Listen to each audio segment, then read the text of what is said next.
everyone, welcome back to Sunny Live Channel. Thank you so much guys for tuning in. To all my subscribers, thank you so much guys for amazing support, and if you're new, you are welcome. Please don't hesitate to press the subscribe button and notification bell so that you don't miss anything that I'm going to upload next on this channel. Well guys, birthday messages are pouring in for Nkosi Dlamini.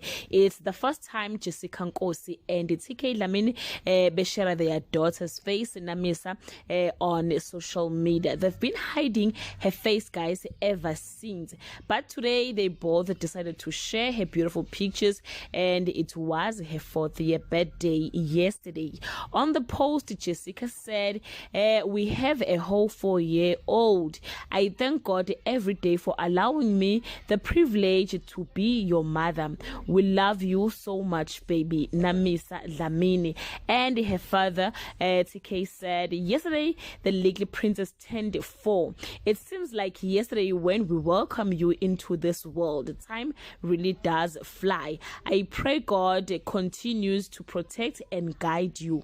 We love you, baby. Happy birthday, Nkosi Dlamini. So yeah guys, she turned 4, and hey, she is beautiful guys, just like her mom and dad. Happy belated birthday, baby Nkosi. We wish you all the best in this life. We wish you all the best. That's all I have for today guys. Do leave your comment below and let's celebrate baby girl Nkosi Dlamini. Bye.